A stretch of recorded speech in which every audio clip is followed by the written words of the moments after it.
Direto do Plenário está de volta e voltamos agora ao plenário do Supremo Tribunal Federal para a segunda parte da sessão plenária desta quinta-feira, acompanhando ao vivo direto do plenário. A expectativa, portanto, da continuidade do julgamento conjunto das ações que tratam da questão dos aplicativos ao vivo direto do plenário. Aplicativos. Declaro reaberta esta sessão extraordinária.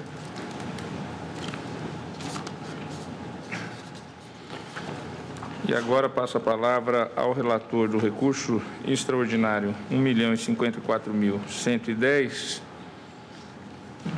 ao ministro Luiz Roberto Barroso.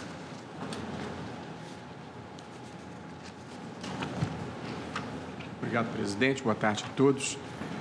A questão constitucional discutida tanto na ADPF quanto no recurso extraordinário que mereceu repercussão geral consiste em saber se o uso de carros particulares para o transporte individual remunerado de passageiros, se a proibição desse serviço, se ela viola mandamentos constitucionais.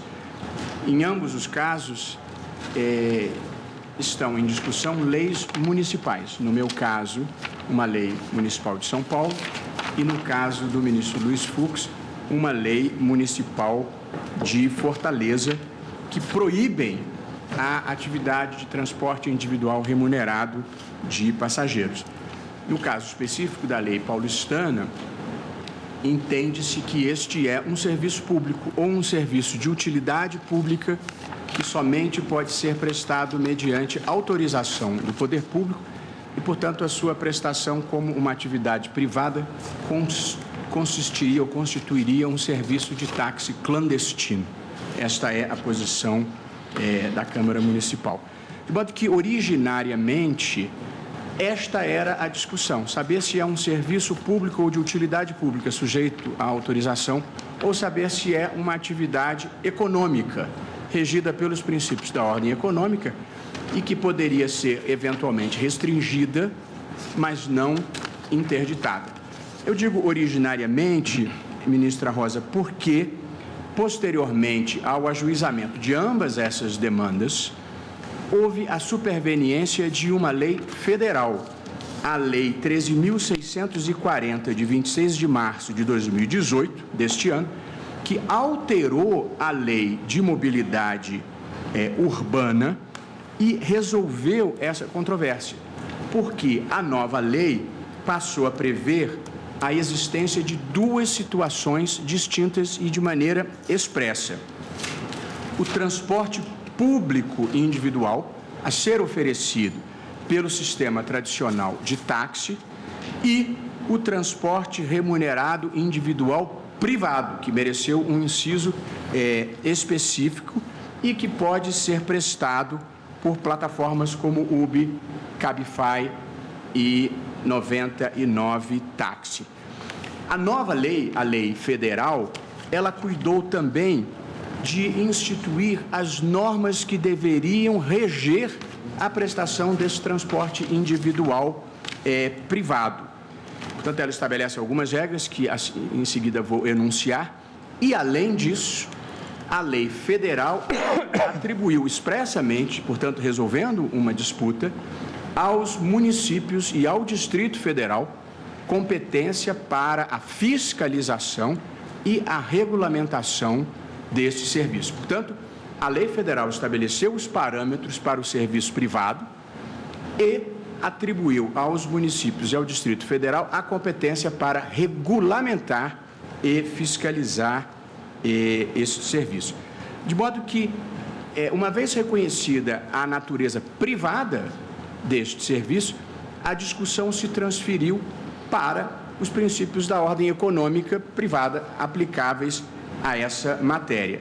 E aí, de um lado, tem-se, como já mencionado da tribuna, aliás, cumprimento todos os ilustres advogados que contribuíram vivamente para a discussão e aos eminentes pareceristas, professores eminentes, o professor Carlos Arias Sundfeld, o professor Daniel Sarmento, o professor Marçal Justen Filho, dentre outros, que contribuíram com aportes doutrinários relevantes.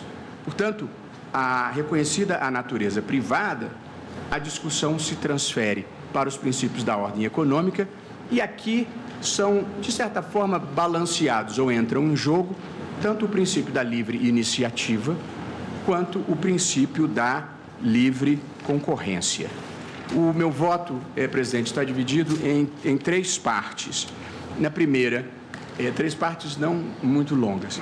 A primeira, eu gostaria de tratar, até para não repetir o que o ministro Luiz Fux já fez no seu denso voto, eu faço uma exploração do impacto social das inovações na vida de um país.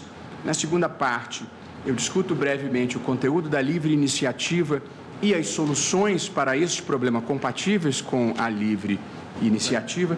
E na terceira e última parte, eu discuto, porque se tornou um problema, os limites da competência municipal e distrital nessa matéria. Começo, portanto, presidente, pela inovação e impactos sociais, a inevitabilidade da mudança. Um livro que se tornou clássico, o historiador israelense Yuval Noah Harari identifica a ocorrência de 3 grandes revoluções que pautaram a história da humanidade: a revolução cognitiva, a revolução agrícola e a revolução científica. A revolução científica, que começa aí na virada do século XV para o XVI, tem, eu estou tornando uma longa história curta, uma das suas manifestações mais importantes na Revolução Industrial. Eu cheguei à Revolução Industrial porque essa nossa discussão ela é impactada por uma revolução industrial que está em curso. A 4ª Revolução Industrial, que é a revolução tecnológica, a revolução digital. As revoluções anteriores foram a do vapor, na virada do século XIX para o século XX, a da eletricidade, aí na primeira metade do século XX, e a do motor e da automação que nos trouxeram o automóvel, o avião. E agora nós vivemos esta 4ª revolução digital, em que a tecnologia mecânica e analógica é substituída pela tecnologia digital, que permitiu, e aí chegando no nosso tema específico, a massificação do uso do computador, a massificação do uso do telefone celular e a conexão mundial das pessoas pela rede mundial de computadores, que é a internet. Portanto, a maneira como hoje nós realizamos uma pesquisa, fazemos compras, chamamos um meio de transporte, reservamos um voo, ouvimos música hoje em dia, está inteiramente revolucionada. Então, nós vivemos sob a égide de um novo vocabulário, uma nova gramática e uma nova semântica em que nós incorporamos.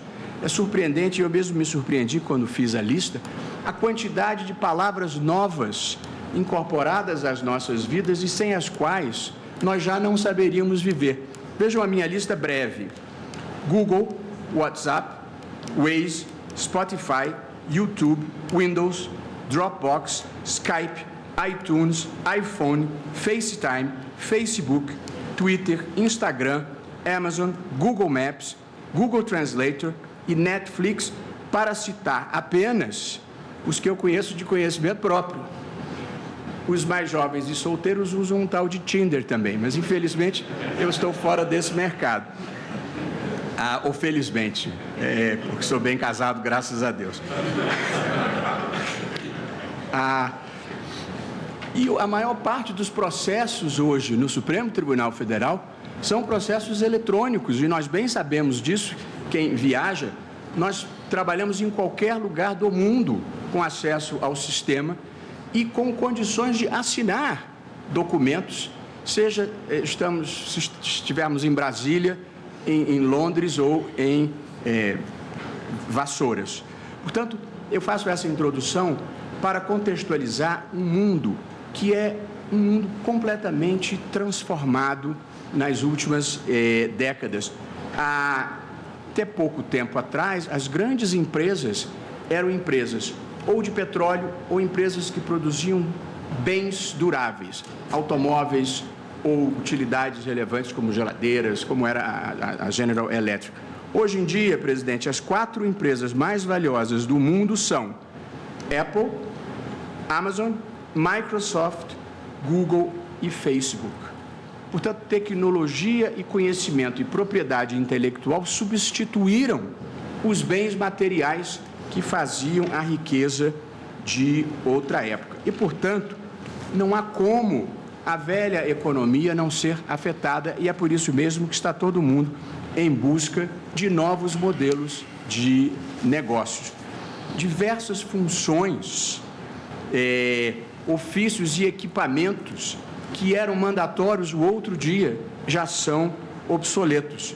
As cadeiras vazias das taquígrafas aqui no centro desse plenário indicam essa realidade em transformação.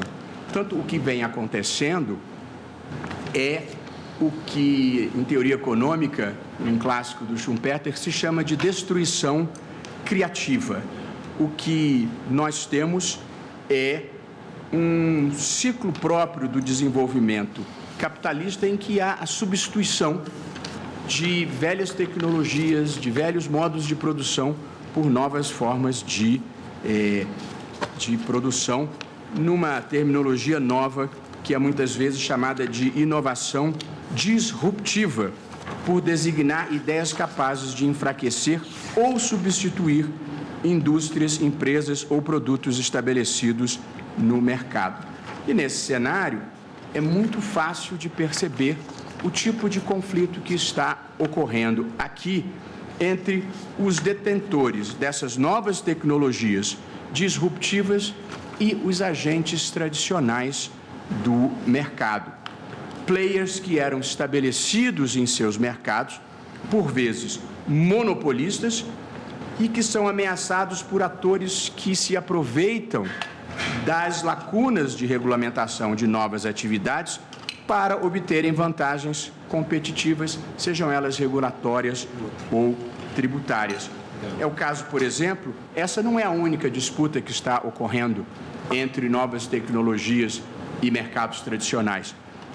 O WhatsApp e as concessionárias de telefonia têm um contencioso próprio, a Netflix e as empresas de televisão a cabo, o Airbnb e as redes de hotéis, e como retratado nesse recurso extraordinário, entre o serviço de transporte individual por aplicativo e os táxis.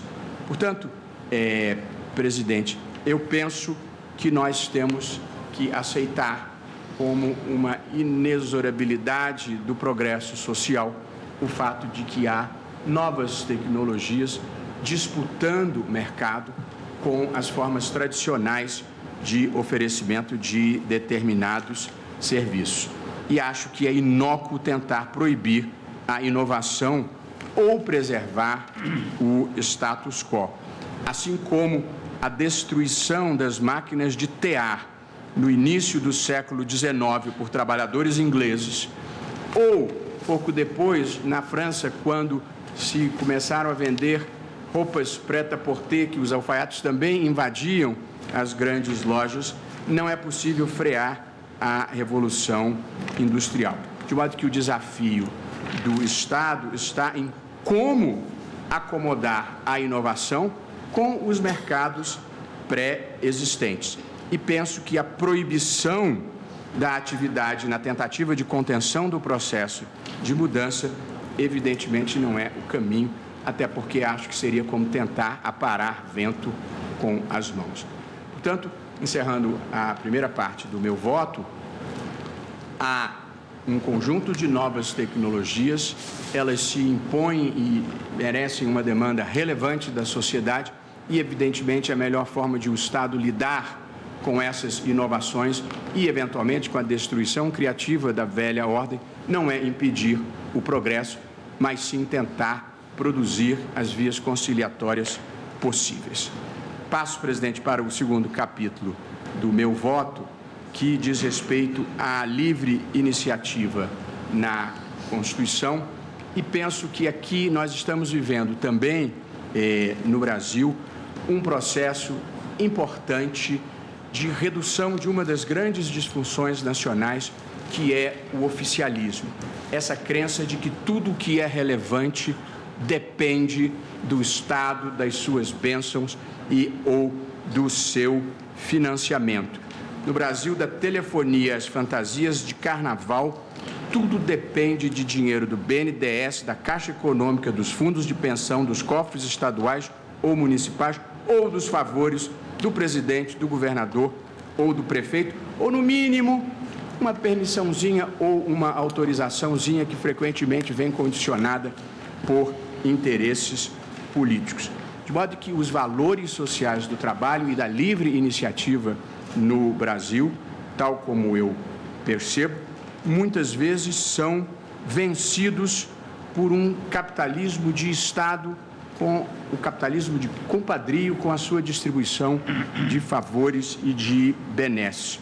Portanto, a minha crença profunda hoje, analisando o Brasil, é que nós precisamos mesmo de mais sociedade civil, mais livre iniciativa e mais movimento social e menos Estado. Um capitalismo com risco privado, concorrência, empresários honestos e regras claras e estáveis, propiciadoras de um bom ambiente de negócios. Nesse contexto que eu acabo de retratar, é que se situa, em primeiro lugar, a ideia de livre iniciativa, que é, como nós sabemos, um dos fundamentos do Estado brasileiro. Logo na abertura da Constituição, lá está a livre iniciativa ao lado do valor social do trabalho. E livre iniciativa não tem apenas uma dimensão econômica, tem uma dimensão de uma liberdade individual, de exercício dos direitos da personalidade. E, portanto, ela transcende o domínio puramente econômico para significar as escolhas existenciais das pessoas, seja no plano profissional, seja no plano pessoal, seja no plano filantrópico. Além disso, a livre iniciativa também é um princípio específico da ordem econômica brasileira. E isto significa uma opção pela economia de mercado, que significa uma economia que gravita em torno da lei da oferta e da procura, com pontuais intervenções do Estado para corrigir falhas do mercado. Essa é a opção constitucional no Brasil.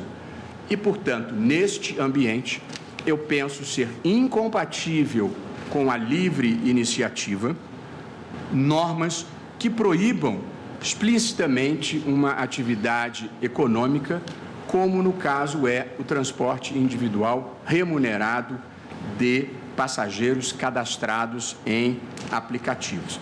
Eu destaco 3 fundamentos pelos quais considero inconstitucional esta vedação materializada na lei paulistana e materializada na lei de Fortaleza. Em primeiro lugar, se a Constituição estabelece como princípio a livre iniciativa, a lei não pode arbitrariamente retirar uma determinada atividade econômica da liberdade de empreender das pessoas, salvo se houver um fundamento constitucional que autorize aquela restrição. E eu constato que não há regra nem princípio constitucional que prescreva a manutenção de um modelo específico de transporte individual de passageiros. Não há uma linha na Constituição sobre este assunto. Portanto, a edição de leis ou atos normativos proibitivos, pautadas em uma inexistente exclusividade do modelo de exploração por táxis, não se conforma ao regime constitucional da livre iniciativa. Penso que este é o primeiro fundamento e, por si só, seria suficiente. Em segundo lugar, livre iniciativa significa também livre concorrência. E nessa ideia se contém uma opção pela economia de mercado, assentada na crença de que é a competição entre os agentes econômicos, de um lado, e a liberdade de escolha dos consumidores, do outro, que produzirão os melhores resultados sociais, que são a qualidade dos bens e serviços a um preço justo. Pois bem, e aqui a segunda conclusão nessa área. É contrário a esse regime de livre competição a criação de reservas de mercado em favor de atores econômicos já estabelecidos, no caso, os táxis, com o propósito simples de afastar o impacto gerado pela inovação no setor, a chegada, entre outros, do Uber, Cabify e 99. É verdade que, como nenhum princípio é absoluto, também a livre iniciativa pode ser mitigada em favor de outros valores, no caso específico, a pretensão legítima de sanar falhas de mercado, para impedir dominação de mercado, por exemplo, e para a proteção do consumidor.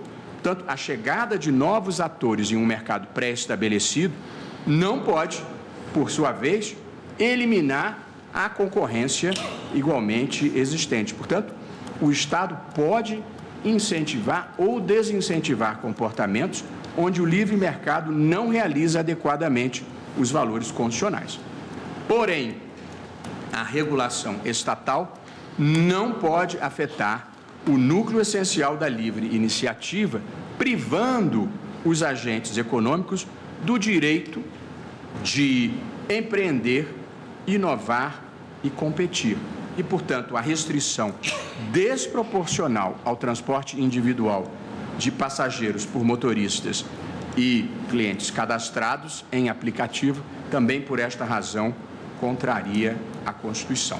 Portanto, aqui estabelecido os contornos da livre iniciativa, presidente, eu chego à terceira e última parte do meu voto, que diz respeito aos limites à regulação da atividade e da competência municipal e distrital. Eu assentei, portanto, que considero legítima a intervenção do Estado, mesmo em um regime de livre iniciativa, para coibir falhas de mercado e ou para proteger o consumidor. E aqui eu observo que antes da chegada desses aplicativos que se valem das novas tecnologias, Uber, Cabify e 99, o serviço de táxi desfrutava de um monopólio de fato no transporte individual de passageiros. E esta circunstância gerou persistentes falhas de mercado por falta de competição. Monopólios, de uma maneira geral, em qualquer área, produzem ineficiência e, muito frequentemente, corrupção.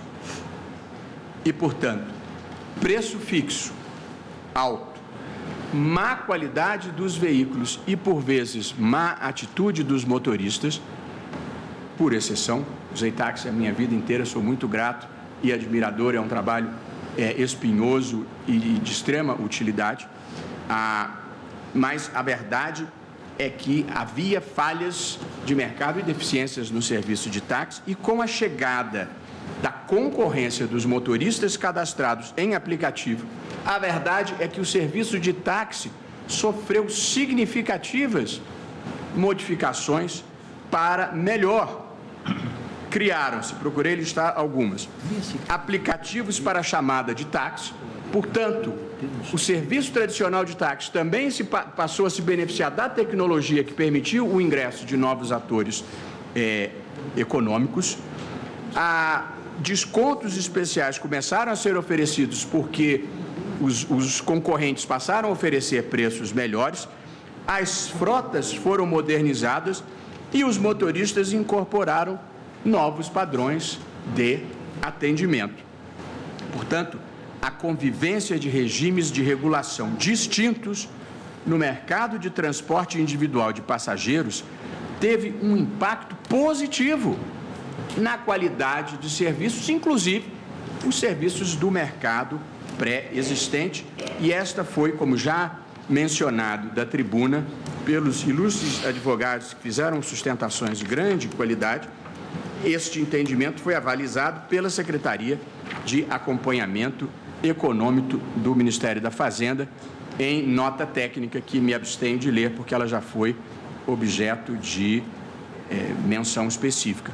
O regime de autorização a que estão submetidos os táxis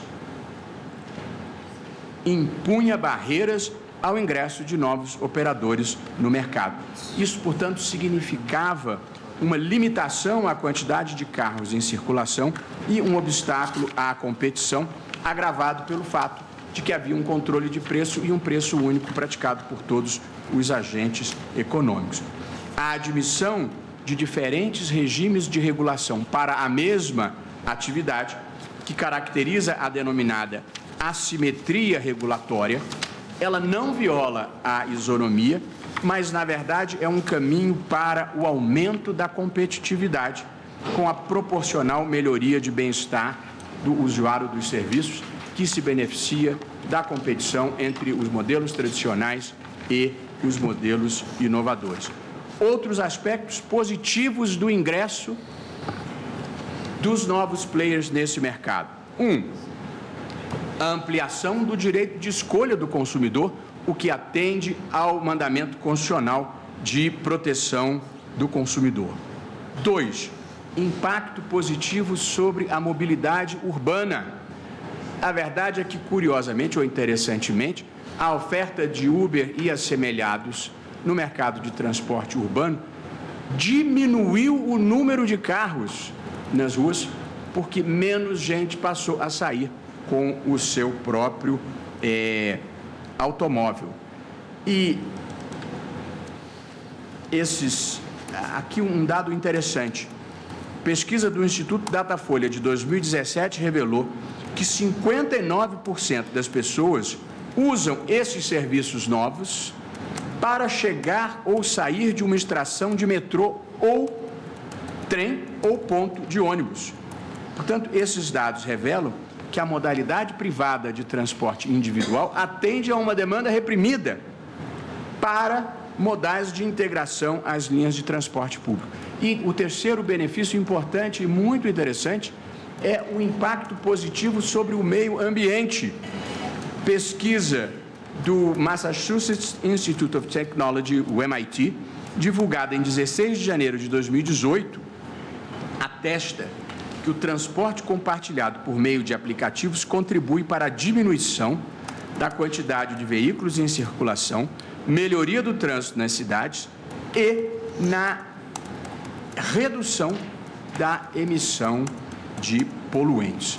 Portanto, presidente, em suma, a admissão de uma modalidade de transporte individual submetida a uma regulação de menor intensidade, mas complementar ao serviço de táxi, afirma-se como uma estratégia constitucionalmente adequada para a acomodação da nova atividade econômica no setor. E trata-se de uma opção que, privilegia a livre iniciativa e a livre concorrência. 2, incentiva a inovação. Tudo coisa que estamos precisando bastante. 3, tem impacto positivo sobre a mobilidade urbana e o meio ambiente. 4, protege o consumidor. E 5, é apta a corrigir as ineficiências de um setor submetido, historicamente, a um monopólio de fato. Passando, presidente, à solução do problema, tal como a vejo, a partir dessas premissas, é possível extrair 3 conclusões para a solução do problema. A primeira, a da inconstitucionalidade da proibição da atividade de transporte remunerado individual por motoristas cadastrados em aplicativos e, portanto, à luz dessa premissa, a Lei Paulistana número 16.279 de 2015, que proíbe esta atividade econômica, é inconstitucional por violar os princípios da livre iniciativa e da livre concorrência. A segunda, a de que é igualmente inconstitucional a edição de regulamento e exercício de fiscalização que, na prática, inviabilize a atividade. Portanto, há competências que os municípios receberam da lei para regulamentar e fiscalizar esta atividade, não pode ser uma competência exercitada para, de maneira subreptícia ou implícita, interditar na prática a prestação desse serviço. Por isso mesmo, impõe-se o estabelecimento de limites às competências regulamentares nessa matéria. E vejam, e aqui é muito importante, a Lei Federal 13.640 de 2018, que modificou a Lei da Mobilidade Urbana, ela, presidente, estabeleceu os parâmetros para a prestação deste serviço privado de transporte de pessoas. Ao estabelecer, o dever de cobrança de tributo pela prestação de serviços. 2, a contratação de seguro de acidentes pessoais e passageiros e do seguro obrigatório, que é o DPVAT. 3, a inscrição do motorista como contribuinte individual do INSS. Tudo isso está imposto pela lei federal. 4, a exigência de habilitação para dirigir. 5, o atendimento pelo veículo dos requisitos de idade e característica da autoridade de trânsito e do poder público. 6, a manutenção do certificado de registro e licenciamento do veículo. E 7, a apresentação de certidão negativa de antecedentes criminais. Como se vê, os comandos cuidam exclusivamente de regulação da qualidade e da informação. E por esta razão, presidente, considero que desta opção regulatória para o setor se extrai a impossibilidade de se criarem barreiras de entrada e controle de preço para o transporte individual privado por aplicativo. O objetivo da lei federal é precisamente não reproduzir o cenário de violação à concorrência e à livre iniciativa que até então marcava este mercado. A regulamentação e fiscalização confiadas aos municípios e ao Distrito Federal não podem, portanto, contrariar esse padrão regulatório estabelecido pelo legislador federal. E cabe relembrar que a competência legislativa para cuidar de matéria associada a trânsito e transporte é privativa da União, nos termos do artigo 22, inciso 11. E a terceira e última conclusão, presidente, para a solução do problema, é a de que, em tese, pode ser legítima uma atuação para preservar o mercado concorrencial, de modo a que não se substitua um monopólio de fato por outro, em prejuízo do usuário consumidor. Portanto, deve-se considerar o risco de atuação predatória do transporte privado de passageiros em relação ao serviço de táxi. É certo que, em contextos em que uma mesma atividade está submetida a graus diversos de intervenção, é necessário que o poder público atue para assegurar a concorrência, corrigindo os efeitos de uma competição imperfeita. Na prática, contudo, a atuação de motoristas por aplicativo e a de táxi sequer permite afirmar a coincidência exata de mercado. Veja-se que motoristas cadastrados em aplicativos, não podem buscar passageiros por circulação em ruas, que é o sistema de bandeirada. Esse continua sendo um mercado exclusivo da modalidade pública do transporte individual. E 2, da mesma forma, o poder público concede aos táxis, mas não aos operadores de transporte individual privado de passageiros, pontos específicos em locais de embarque privilegiado, como aeroportos e rodoviárias, assim como locais reservados de estacionamento público. E, além disso, o transporte privado individual tampouco possui, como possui o serviço público de táxi, isenção tributária para a aquisição de veículo, nem conta com acesso a faixas seletivas de trânsito. Esse cenário afasta, a meu ver, como regra geral, a alegação de uma concorrência injusta. A inexistência de concorrência desleal, a esse propósito, foi atestada pelo Conselho Administrativo de Defesa Econômica, o próprio CAD, que, em estudo que avaliou especificamente a entrada no mercado do Uber entre 2014 e 2016, indicou a ausência de danos à concorrência em relação ao serviço de táxi chamado por aplicativo. Portanto, presidente, o que se percebe é que a entrada desse novo serviço e dessas novas tecnologias, na verdade, o que fez foi aprimorar o mercado existente e aprimorar a qualidade do serviço prestado pelos serviços públicos de táxi que convivem, penso que em relativa harmonia com o serviço de transporte privado prestado pelos novos atores do mercado. Por essas razões, presidente, eu estou acolhendo, no caso, meu voto já foi conjunto, acolhendo no caso da arguição de descumprimento de preceito fundamental do ministro, relatada pelo ministro Luiz Fux, que fez uma síntese apertada de um voto primoroso que eu tive o privilégio de passar os olhos. Eu, portanto, estou julgando procedente o pedido na ADPF e aqui, na recurso extraordinário, estou negando provimento e, embora sem submeter, evidentemente, a tese para aprovação, mas apenas em conclusão do meu voto, porque gosto sempre de concluir assim, as minhas conclusões essenciais são as seguintes, presidente. A proibição ou restrição desproporcional da atividade de transporte remunerado individual por motorista cadastrado em aplicativo é inconstitucional, por violação aos princípios da livre iniciativa e da livre concorrência. E 2, no exercício de sua competência para regulamentação e fiscalização do transporte privado individual de passageiros, os municípios e o Distrito Federal não podem estabelecer medidas anticoncorrenciais, como restrições de entrada ou controle de preço, uma vez que tal competência não pode contrariar os parâmetros fixados pelo legislador federal, que tem atribuição privativa na matéria.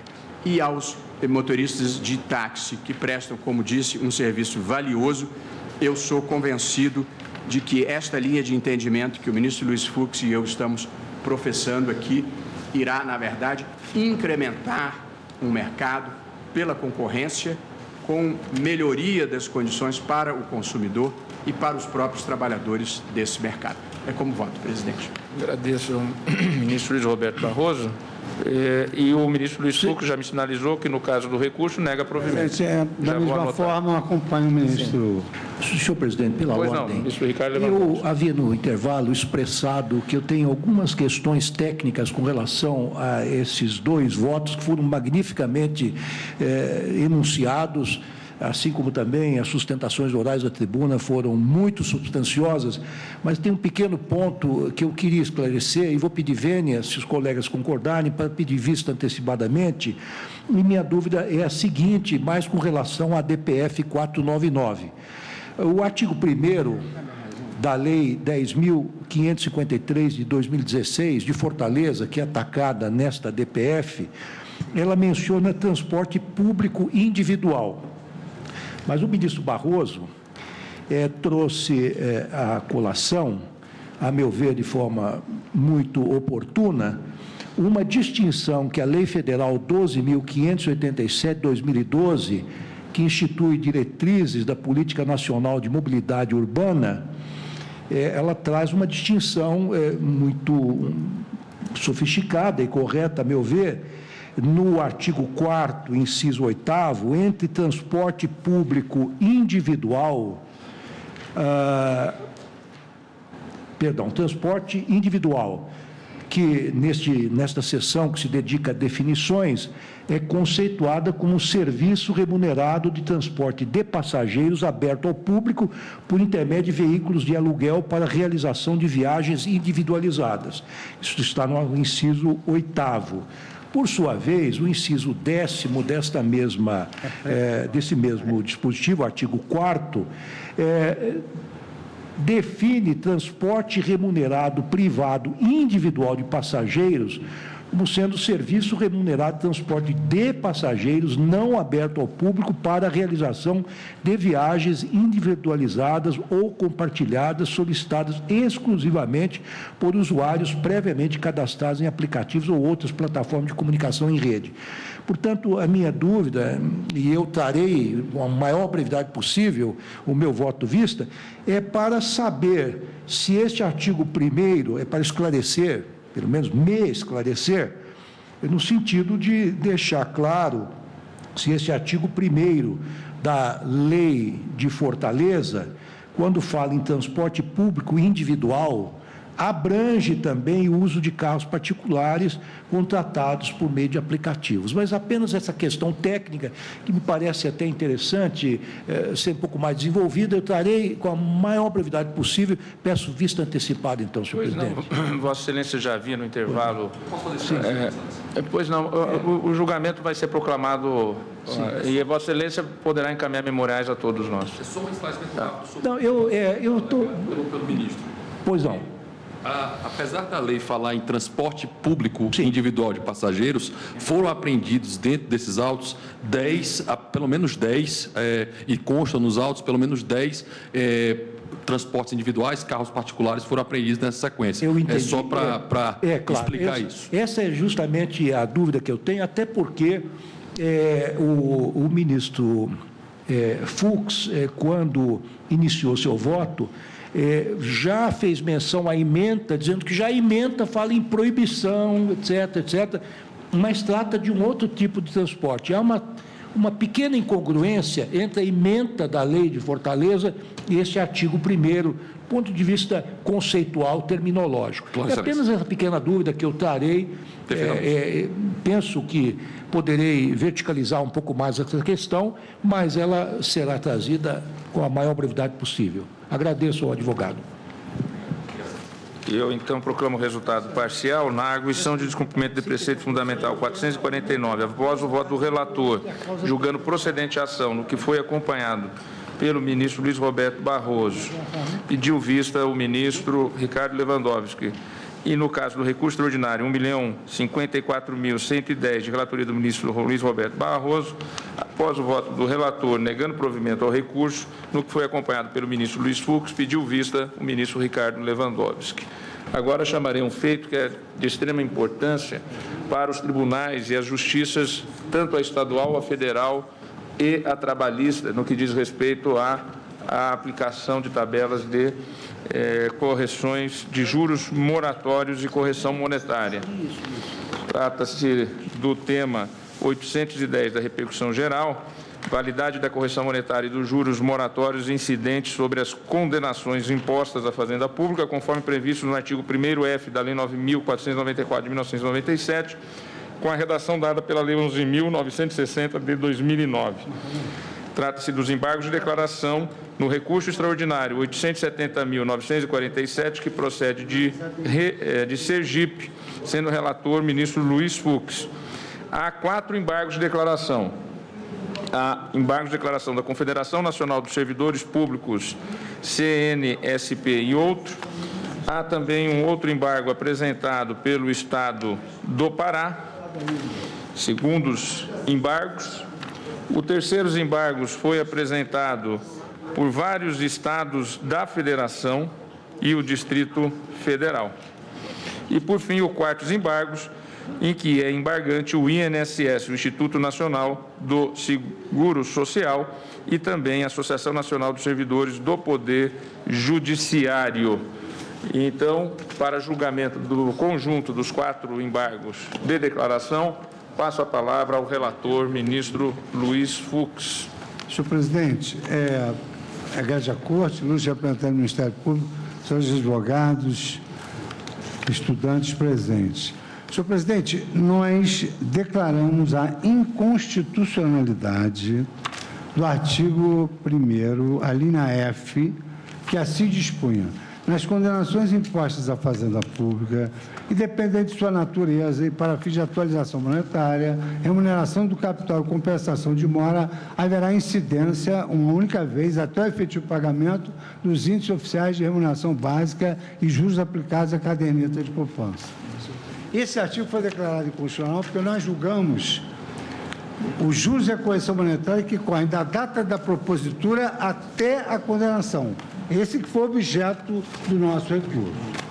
Então, da data da propositura até a condenação. Evidentemente que, se nós declaramos a inconstitucionalidade, essa declaração de inconstitucionalidade, em princípio, teria eficácia ex tunc. Então, todos os cálculos já feitos, todas as decisões já proferidas sobre cálculos seriam atingidas. Então, os Estados, a semelhança do que fizeram com relação às ADIs dos precatórios, eles vêm pedir uma modulação. E eu, então, estou me aproveitando da mesma modulação que nós fizemos no precatório, nos precatórios, para aplicar esse caso. Ou seja, o que eu, basicamente, eu reproduzo aqui, como é que nós modulamos nas ADIs, e, ao final, eu proponho o seguinte. Então, quanto ao ponto, consigno, porque temos que levar em conta a eficácia retroativa. A eficácia retroativa, eles querem modular. Então, quanto ao ponto, consigno que a eficácia prospectiva, a declaração de constitucionalidade do índice, previsto no artigo 1º-F da Lei 9494, deve ser consolidada nos seguintes termos. Essa é a proposta de responder aos embargos da declaração. Em relação aos provimentos judiciais que não transitaram em julgado, fica estabelecido como marco temporal inicial dos efeitos da decisão o dia 23 de março de 2015. Por quê? Porque o dia 23 de março de 2015 foi o dia que nós julgamos, foi o dia da sessão de julgamento. Há pedidos para que se aguarde o trânsito e julgado da decisão. Mas aqui, a semelhança dos precatórios na ADI, nós levamos em consideração o dia da sessão de julgamento.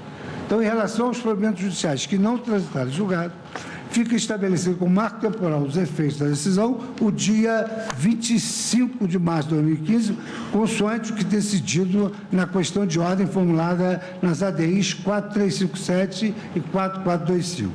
2. Ausente qualquer modulação temporal de efeitos em relação aos débitos fazendários, que mesmo antes de 2015 já foram atualizados pelo IPCAE, nesse nós não vamos mexer. Os que já foram atualizados pelo IPCAE, esses não são alterados. E, finalmente, o acordo embargado não alcança, evidentemente, os provimentos judiciais condenatórios que transitarem em julgado, cujos critérios de pagamento serão mantidos.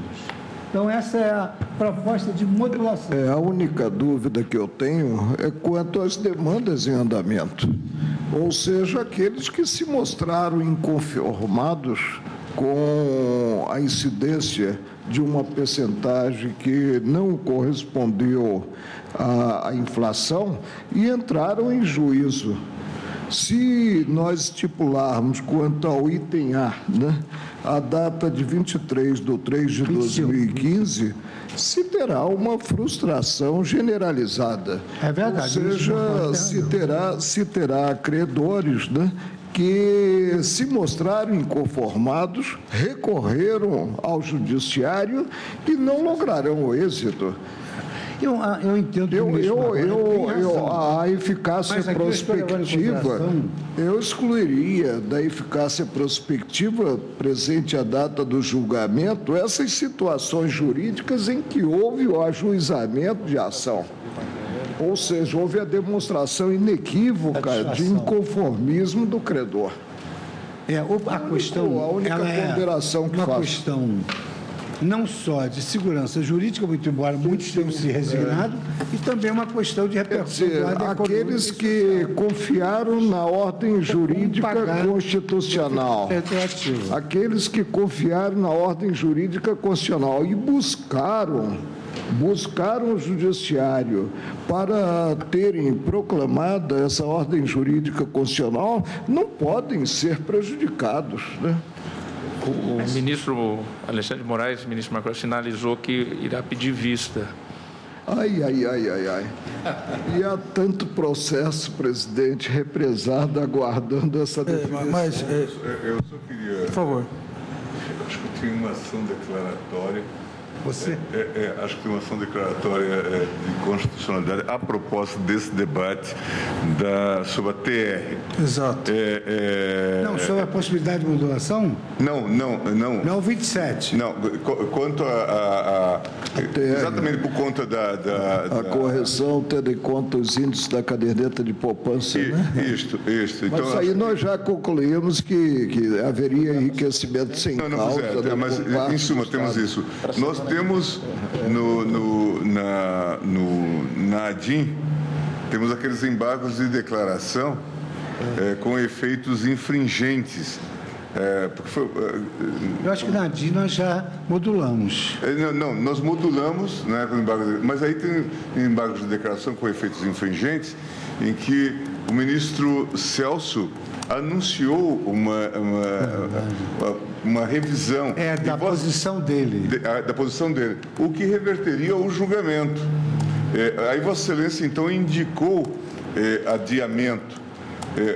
Eu fiquei, assim, extremamente impressionado. Indiquei adiamento de quê? Vossa Excelência indicou adiamento para trazer a questão. Tem uns embargos de declaração pendentes na ADIM, em relação dos precatórios, onde foi discutida também a questão da TR como instrumento de correção. E claro, se houver a mudança de voto... Me lembrei disso. Pois essa é uma questão. E eu fiquei, assim, muito impressionado com as contas trazidas nesta ADC, porque a diferença, o impacto é abissal, né? Mas o impacto seria também negativo para os credores. O debate é... Mas em suma, só para... Como nada é simples, né? Como a gente tem dito aqui, né? Mas eu acho que seria, nessa linha, bom fazer um pacote completo e decidir de uma vez por todas. Reordenar um pouco essa questão, porque ela tem um processo realmente extremamente complexo, né? Porque houve um pedido muito insistente dos estados. Não, claro. De pautar. E agora que eu me lembrei que Vossa Excelência realmente... O ministro Celso disse que eventualmente mudaria de posição com relação à constitucionalidade da emenda 62. Da emenda. Já nos embargos, né? Nos embargos. O ministro Celso anunciou. Aí Vossa Excelência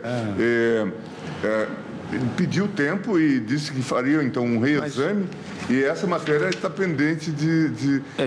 Ele reconsideraria quanto ao desmantelamento do sistema fixado pela emenda 62? O ministro Celso, na verdade, fazia a revisão mesmo do juízo de inconstitucionalidade quanto ao parcelamento. Porque eu continuo convencido, presidente, pela primeira vez, via emenda constitucional, se encontrou algo que implicaria realmente o encontro de contas, né? E nós acabamos mexendo, né, nesse vespeiro. E agora já temos 2 outras emendas de parcelamento, né? Tanto é que estão chegando também filhotes desse debate, dessa transição. Acho que o pedido de vista do ministro Alexandre é oportuno. Eu vou rever. Eu acho que reunir na declaração. Podemos eu só faria um apelo, então, que nós conversássemos em relação aos 3 feitos para trazermos o mais rápido possível. São 3, portanto, a dos precatórios. São muitos processos sobrestados. São muitos processos sobrestados. Só para a gente ter certeza do que se trata e não aparecer mais nenhum. Esse embargo de declaração que estão com o ministro Fux, a ação declaratória que está com o ministro Gilmar e esse aqui. É isso. A ação declaratória de Vossa Excelência. E os embargos na ação direta contra a emenda do precatório. Com pedido de empréstimo de eficácia modificativa, né? Podia marcar para o começo do ano. Vamos então organizar. Presidente, agora, presidente, a colocação de Vossa Excelência realmente é salutar. Com a maior urgência possível, nós precisamos definir esse tema, né? Presidente, o meu pedido de vista, além dessa questão da ADC, também eu não tive acesso antes ao voto, nesse caso, do ministro Luiz Fux, para verificar quais as consequências disso. Semana que vem já está devolvido o meu pedido de vista. Mas vamos procurar conversar com todos que estão com as ações para verificar a possibilidade do julgamento conjunto e o mais rápido possível. Fundamental esses embargos de declaração. Você não foi relator da estes embargos e este tema hoje é o que demanda mais pedidos das justiças dos estados, da Justiça Federal e da Justiça do Trabalho. Então, hoje, a presidência recebe pedidos de todos os tribunais do Brasil para que decidamos isso e também dos particulares que estão com processos sobrestados aguardando a solução de casos já decididos, muitas vezes, exatamente da aplicação da correção monetária e dos juros. Agora, verifico que a mudança de posição do ministro Celso é uma questão prejudicial da modulação que nós já fizemos e dessa aqui. Agora, e a sua também é uma questão prejudicial em relação a tudo isso? Eu tenho que examinar. Eu vou procurar conversar com os colegas. Para a gente fazer uma pauta só. Trazer tudo. Fazer uma pauta só. O ministro Alexandre já se comprometeu o mais rápido possível liberar, mas mesmo assim vamos pautar juntos. Mas é porque essa questão do ministro Celso, ela é relevantíssima, né? Porque ao invés de declarar a inconstitucionalidade da emenda 62, declarar-se-á a constitucionalidade. Aí muda o placar. Isto. Cai a modulação. Cai a modulação, que é desnecessária. E cai aqui também. Isto. Pois e por isso ela é extremamente relevante, né, E basicamente, senhor presidente, a discussão que foi travada é que a Fazenda Pública quer pagar de uma maneira para o jurisdicionado e quer receber de outra maneira mais onerosa. Então, eu herdei essa causa do ministro Aires. Brito. Mas a ideia era essa, que, por exemplo, a Fazenda quer cobrar juros da taxa Selic e ela quer cobrar, receber com a taxa Selic e devolver com a taxa da cadeia de poupança. A ideia isso, em última análise, é enriquecimento sem causa pela Fazenda. Então, vamos aguardar. Eu agradeço o debate e a discussão, e inclusive o pedido de vista, porque assim vamos poder, então, trazer todos os casos conjuntamente, e a presidência cuidará de fazer os contatos com os gabinetes para tanto. Eu proclamo, então, o resultado parcial. Após o voto do relator pela integral rejeição dos embargos de declaração opostos conjuntamente pela Confederação Nacional dos Servidores Públicos e pela Associação Nacional dos Servidores do Poder Judiciário, petição 71.736/2017, e pelo acolhimento parcial dos embargos de declaração opostos pelo Estado do Pará, pelo Estado do Acre e outros e pelo INSS, petições 73.194, 73.596 e 4.981, as duas primeiras de 2017, a última de 2018, respectivamente, de modo a conferir eficácia prospectiva à declaração de inconstitucionalidade do índice previsto no artigo 1º-F da Lei 9494/1997, com a redação dada pela Lei 11.960 de 2009, proferida pelo plenário no presente linde case, nos termos que o relator elenca no seu voto. É um pouco extenso, não vou fazer a leitura, mas Vossa Excelência com certeza disponibilizará o voto aos interessados para ver a análise, uma vez que, como não é a proclamação final, fico nessa proclamação parcial após esse voto, o ministro Alexandre de Moraes pediu vista e a Corte também entendeu por bem trazer outros feitos relativos ao tema para julgamento conjunto no prosseguimento. Fica este registro também para a ciência de todos. Vamos votar algumas listas, ainda temos 25 minutos e tem várias listas que não há, imagino, a presidência que não haverá algum tipo de polêmica. Lista número 1, de 14 de novembro de 2018, de relatoria do ministro Marco Aurélio. Sua Excelência está negando provimento ao agravo. Não havendo divergência, é esta a proclamação. Lista número 1, de 22 de novembro de 2018, da relatoria do ministro Marco Aurélio, com 6 feitos, nos quais Sua Excelência está negando provimento ao agravo. Não havendo divergência, é esta a proclamação. Assentado, sim, vou... Peço anotar minha suspeição. Era exatamente o que eu faria agora. Por favor. Ficando anotado no ARI 881783, que é o item primeiro desta lista, a afirmação de suspeição por parte do ministro Luiz Roberto Barroso. Também na lista número 1, que agora apregou de 5 de dezembro de 2018, da relatoria do ministro Marco Aurélio, firmou suspeição o ministro Luiz Roberto Barroso, já fica o registro. E nesta lista, Sua Excelência não conhece do agravo com imposição de multa e honorários advocatícios. Não havendo divergência, é esta a proclamação. Lista número 3, de 5 de dezembro de 2018, de relatoria do ministro Marco Aurélio, trata-se de 2 feitos de habeas corpus. Sua Excelência afirma o prejuízo. Não havendo divergência, é esta a proclamação. Ministro Luiz Fux. Listas de relatoria de Vossa Excelência. Questão de ordem na repercussão geral no recurso ordinário. Ah, não, esse tema aqui... Não. Esse tema... vamos deixar para o quórum completo, exatamente. Este aqui vamos deixar para o quórum completo. Então, apregou a lista número 1, de 6 de dezembro de 2018. Ah, sim. Ação direta da inconstitucionalidade. Vossa Excelência conhece da ação direta, julga parcialmente procedente o pedido para declarar a inconstitucionalidade do anexo 1 da Lei Complementar 734/2013 e do anexo 4 da Lei Complementar 890/2018, ambas do Estado do Espírito Santo, na parte em que estabelecem as atribuições complementares e específicas, formação de direito, carreira de procurador, né? Então, não havendo divergência, é esta a proclamação. Presidente, tem pedido de sustentação oral nesse feito do ministro Fux. Então, adia, senhor presidente. Não será, então, chamada essa lista. Eu cancelo o pregão da lista número 1 de 6 de dezembro de 2018. Não vamos chamar nenhuma com sustentação.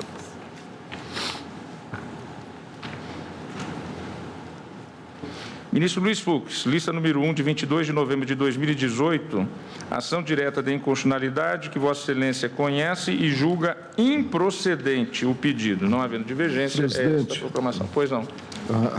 Na lista número 1. Estava localizando a lista número 1 do dia 22. Ação direta da inconstitucionalidade 4633. Presidente, eu estou a divergir, porque entendo que aqui se tem a competência da União para disciplinar a matéria. Aludo aos artigos 48, inciso 13 e 192 da Constituição Federal, que prevê competir à União legislar por intermédio do Congresso Nacional sobre normas atinentes à organização e ao funcionamento do sistema financeiro nacional. Ao impor às agências e aos postos de serviços bancários obrigação de instalar divisórias individuais entre os caixas e o espaço reservado para clientes que aguardam atendimento, sob pena de multa ante o descumprimento, o legislador estadual interveio diretamente no núcleo de atuação dos estabelecimentos voltados à prestação de serviços financeiros ao público. Surge irrelevante o fato de a norma impugnada voltar-se à preservação da privacidade. O argumento é esse: privacidade dos usuários dos serviços bancários. É consumidor. Considerada a repartição de atribuições entre os entes federados consagrado na lei maior e observada a indispensabilidade de as regras alusivas ao funcionamento das instituições financeiras revelarem-se uniformes em todo o território nacional. E aqui a lei que dispôs é uma lei local, né? Tem-se quadro a afastar a competência normativa concorrente dos Estados, justificando o pronunciamento do Supremo no sentido de fulminar, em sede abstrata, o ato questionado. A ressaltar essa ótica, percebam que, com a edição do diploma estadual, não se pretendeu reduzir riscos à integridade dos usuários dos serviços prestados pelas agências bancárias. É dizer, os preceitos indicados na peça primeira não veiculam matéria relativa ao grande todo da segurança pública, cuja competência estadual para legislar se depreende do texto do artigo 25, parágrafo 1º da Constituição Federal, segundo o qual são reservadas aos Estados as atribuições que não lhes sejam vedadas em sede constitucional, tendo em vista a eventual necessidade de atender a peculiaridades referentes à segurança pública regional, razão pela qual, mesmo dispondo a Lei Federal 7.102 de 83 sobre a segurança dos estabelecimentos financeiros, nada impede os entes da Federação de legislar sobre a questão.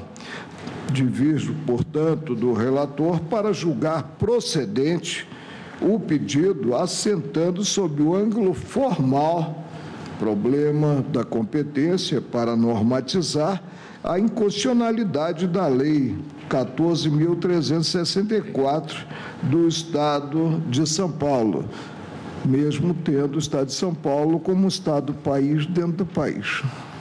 Senhor presidente, estou tratando o tema com relação de consumo, passível de competência concorrente, por essa razão estou julgando improcedente o pedido. Está aberto então a divergência, eu vou colher os votos individualmente. Ministro Alexandre de Moraes, como vota? Eu peço vênia a divergência, acompanho o relator.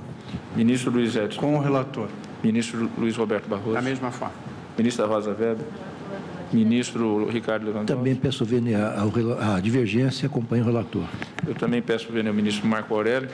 E que, mais uma vez, se demonstra que, apesar de estar em lista, todos nós estamos atentos. Isso é que é importante. Agora, nós precisamos adotar uma dinâmica que viabilize a entrega da prestação judicial num tempo que se imagina razoável.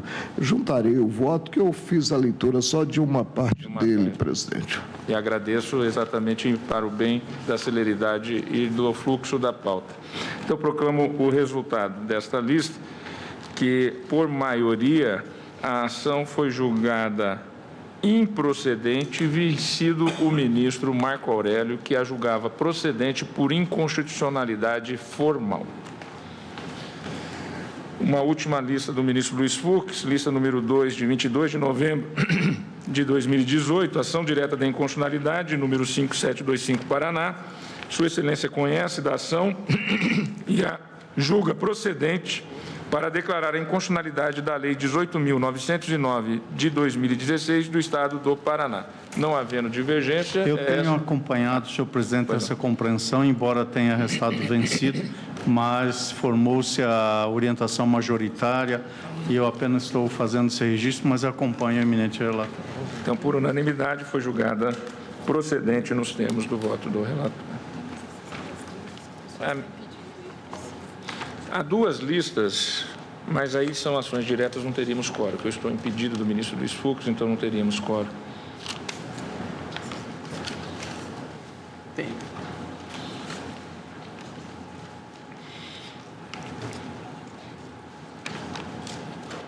Eu tenho uma lista, presidente, com pedido de sustentação em ADIM. Eu só queria saber se o advogado está presente. E gostaria de dar a boa notícia ao advogado de que eu estou julgando a favor da posição que... Qual é o número da lista?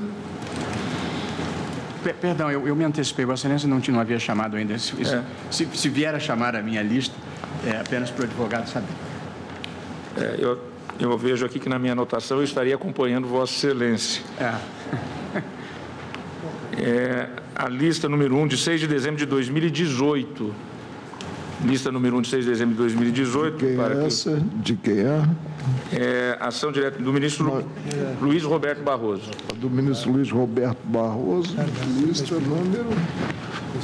ADI 5158. Porque se não houver divergência, nós sinalizaríamos ao advogado que faríamos o registro da presença. Qual é a ADIM que Vossa Senhoria tem interesse? 5158, uma lei estadual de Pernambuco. Sim, essa lista número 1 de 6 de dezembro de 2018. Ação direta de inconstitucionalidade 5.158 de Pernambuco.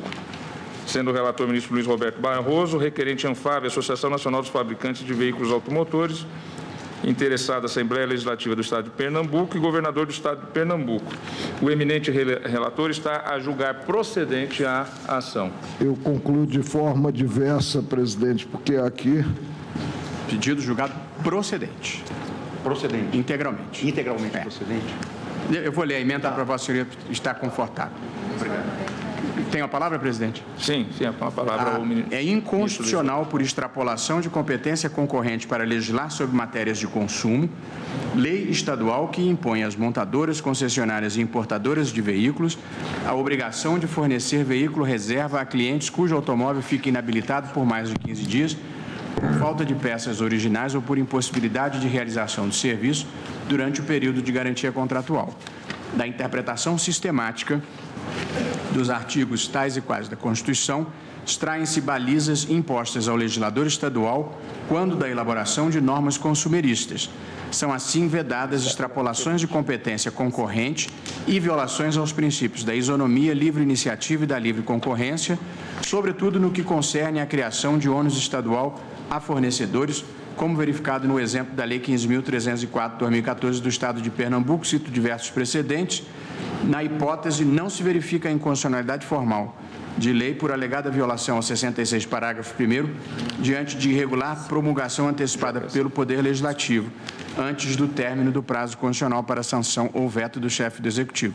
Em casos específicos, como o dos autos, tal irregularidade não enseja a inconstitucionalidade formal da lei. Porém, eu estou julgando procedente o pedido por inconstitucionalidade material. O eminente ministro relator, registrar a presença. O eminente ministro relator julga procedente pela inconstitucionalidade material e registro que está presente o doutor Aloysio Napoleão de Freitas Rego Neto. A divergência do ministro Marco Aurélio, eu vou passar a palavra à sua excelência. Presidente, aqui sim temos a defesa do consumidor. E por que temos essa defesa? Porque se trata de um contrato de venda de automóvel e a necessidade de reparo desse automóvel no período alusivo à garantia. A garantia que é proporcionada e que decorre do ajuste. Indaga-se se o automóvel fica retido, em que pese ser um automóvel novo, para esse reparo indispensável durante a garantia. Não tem aquele que o adquiriu direito a um carro, a um veículo que realmente atenda às necessidades que ele visou com a compra do auto? A meu ver, tem. E a disciplina não peca a lei. Não peca a lei em si, é de Pernambuco, mas poderia ser até uma lei federal, não peca por vício material. Entendo que se defende, acima de tudo, o consumidor. E Vossa Excelência, então, julga improcedente o pedido formulado na inicial da ADI. Da mesma feita, vou colher individualmente. Ministro Alexandre de Moraes. Acompanho o relator pedindo vênia divergência. Ministro Edson Fachin. O eminente ministro relator assentou inconstitucionalidade formal. Material. O eminente ministro relator. Material, inconstitucionalidade material. Eu estou a ler na emenda inconstitucionalidade formal. Talvez... Ministro Fachin, ministro Barroso, com a excelência me permitir, eu iria acompanhar o ministro Barroso, com a devida vênia do ministro Marco Aurélio, mas também por um vício de natureza formal, que eu acho que aí o Estado estaria legislando em matéria de direito civil, ou seja, contratual, invadindo a esfera privativa da União. Eu concordo com a observação de Vossa Excelência e é por esse viés que eu estava acompanhando o eminente ministro relator. Eu preciso pedir... na emenda está como inconstitucionalidade formal, mas na manifestação, Vossa Excelência eu pelo menos ouvi material. Eu, inclusive, parto de uma premissa, presidente. A emenda coloca ausência de inconstitucionalidade formal. Eu também... É verdade. Vossa Excelência... A ausência de inconstitucionalidade formal. O eminente ministro relator assentou a inconstitucionalidade em sentido material. De fato, e é por isso que o eminente ministro Marco Aurélio dissentiu, reconhecendo a constitucionalidade em sentido material. De uma premissa de que é íncito ao ajuste presente a garantia em certo período a colocação à posição do proprietário do veículo adquirido de um carro reserva. Se eu reparo defeito de fábrica, evidentemente, se o reparo extravasar período superior a 15 dias. Ministro Edson Fachin votaria pela inconstitucionalidade formal. E por esse viés eu acolheria a inconstitucionalidade. Senhor presidente, eu também acompanho o relator, só que pela inconstitucionalidade formal também. Eu preciso dizer que, infelizmente, há uma contradição. Tem um item terceiro? É uma contradição entre o item 1 e o item terceiro. E, portanto, eu, na verdade, acho que a inconstitucionalidade é formal e material. Formal e material. Portanto, eu indico que estou acompanhando pelo fundamento da inconstitucionalidade em sentido formal. Exclusivamente. Eu também. Ministro Alexandre pela formal exclusivamente, ministro Fachin pela formal exclusivamente, ministra Rosa pela formal também exclusivamente, verdade, ministro Fux pela formal exclusivamente. Só para esclarecer, há um vício formal de competência. Esse item 3 não deveria estar na emenda, mas no corpo do voto, rejeita a alegação de inconstitucionalidade formal por um vício de procedimento que, a meu ver, não ocorreu. Mas a inconstitucionalidade orgânica efetivamente existe. Da competência, né? Então, Vossa Excelência também vota no sentido da inconstitucionalidade formal. Ministro... Também, senhor presidente, formal apenas. E eu registro, então, a divergência do ministro Marco Aurélio. Menos mal, não se fecha a porta ao Congresso, né, em legislar sobre o tema. E eu vou acompanhar também o eminente relator quanto à inconstitucionalidade formal, pedindo vênia ao ministro Marco Aurélio. Só esclarecimento, presidente. Inconstitucionalidade formal, por qual motivo? Só ter presente. Extrapolação de competência concorrente para legislar sobre matéria de consumo. Eu registro e agradeço a colaboração para o tempo da Corte, o advogado doutor Aloysio Napoleão de Freitas Rego Neto. Muito obrigado pela gentileza de Vossa Excelência com a colaboração com a Corte. Proclamo o resultado, então, dessa ação direta de inconstitucionalidade 5.158 de relatoria do ministro Luiz Roberto Barroso. Por maioria foi julgada procedente a ação, vem, nos termos dos votos proferidos, vencido o ministro Marco Aurélio, que a julgava improcedente. Ministro Luiz Roberto Barroso, há uma lista de Vossa Excelência que eu pediria vista, porque eu teria alguma dúvida ainda em formar o meu convencimento, mas para não ficar com ela parada, eu apregoaria e diria que pediria vista. Se todos estiverem de acordo, eu anteciparia. Trata-se da lista número 4, de 7 de novembro de 2018, ação direta de inconstitucionalidade 345, que Vossa Excelência julga improcedente. Então, o programa que, após o voto de Vossa Excelência, pediu vista ao ministro presidente. Ministro Luiz Roberto Barroso, da relatoria de Vossa Excelência, lista número 2, de 6 de dezembro de 2018. Trata-se da ação direta de inconstitucionalidade 3666 do Distrito Federal. Vossa Excelência está julgando procedente a ação. Não havendo divergência, é esta proclamação à unanimidade. Lista número 3 de relatoria do ministro Luiz Roberto Barroso, de 6 de dezembro de 2018. Trata-se de uma ação direta de inconstitucionalidade número 4867, procedente da Paraíba. O eminente relator julga a ação procedente. Se não há divergência... Presidente, pois não. Eu peço para divergir só num ponto, que é o ponto que, a meu ver, torna a Constituição Federal um documento flexível, ou seja, o ponto que encerra o que já rotulei no plenário como inconstitucionalidade útil. Edita-se um diploma sabidamente conflitante com a Constituição Federal, se aposta na passagem do tempo e posterior modulação pelo Supremo. Por isso, nessa parte, eu diverjo do relator. Todos os demais, penso que acompanham o relator. Então, proclamo que... Só uma observação. É a lista 3, né, de 6/12? Isso. Então, é a ação direta 4867 da Paraíba. Exato. Eu acompanho o relator, mas no item 5, o relator já dá a modulação. Como o ministro Marco Aurélio não acompanhou, acho que nós precisaríamos suspender para aguardar o 8º voto. Sim, bem lembrado. Agradeço a Vossa Excelência. Presidente, eu penso que nós temos quórum para funcionar. E não alcançado o número de votos suficiente, a modulação é indeferida. Não podemos trabalhar com o quórum do tribunal visando chegar a um certo resultado. Nós já julgamos isso em questão de ordem, inclusive eu fui proponente, então eu vou proclamar que, inclusive, eu indicaria o presidente a esse adiamento para, na forma regimental, aguardar os votos ausentes. Sim, eu me coloco, a Vossa Excelência, como presidente. Sim, como presidente. Eu penso que a matéria está colocada no plenário.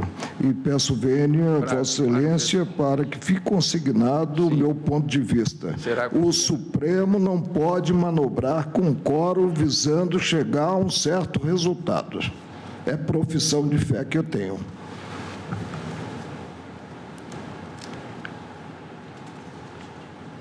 A não ser que passemos a não funcionar, né? A não ser com as 11 cadeiras nós já debatemos isso e já deliberamos na forma... Já eu tenho ficado vencido, eu estou sendo coerente com o que eu penso sobre a matéria. Então, eu proclamo que após eu proclamo que a ação foi julgada procedente por maioria, vencido o ministro Marco Aurélio.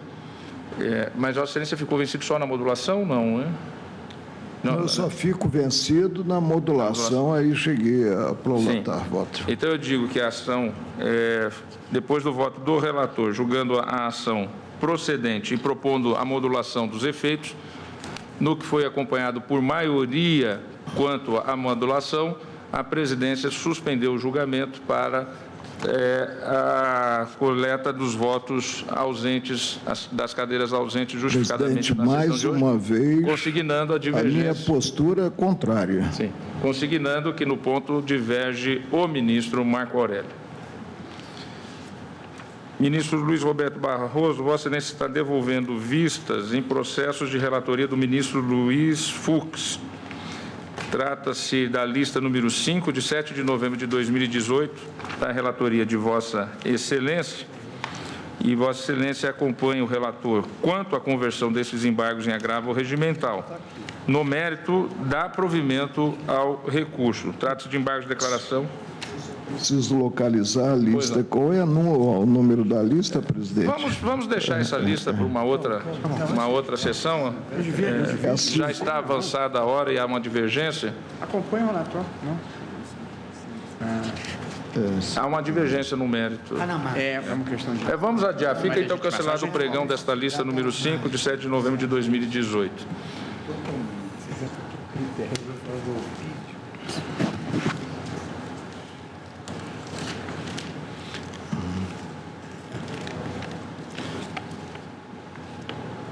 Há uma lista do ministro Edson Fachin, que teríamos quórum para votar, que é a ação civil originária.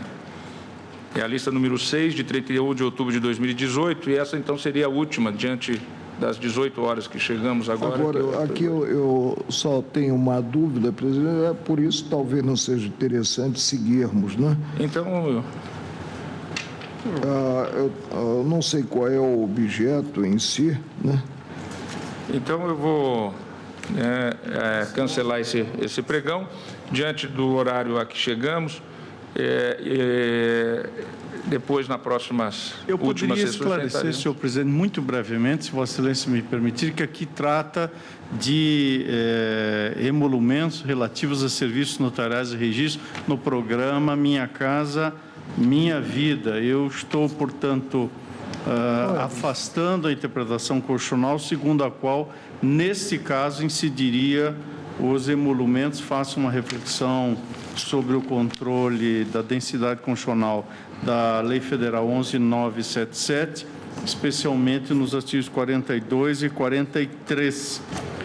assentando que não há instituição de isenção heterônima. Por isso, eu estou dando parcial procedência, ou melhor, estou dando procedência com declaração de inconstitucionalidade incidental e sem redução de texto do item 14.4 da tabela 2 da Lei Estadual Paulista 11.331 de 2002, para afastar a interpretação constitucional segundo a qual incidem emolumentos relativos a serviços notariais e de registro listados nos artigos que menciono que já citei. Eu estou entendendo que o programa Minha Casa Minha Vida consiste em política pública direcionada ao combate de déficit habitacional e com vista a realizar direitos fundamentais na política nacional de habitação. Estou, portanto, apenas fazendo uma interpretação sem redução de texto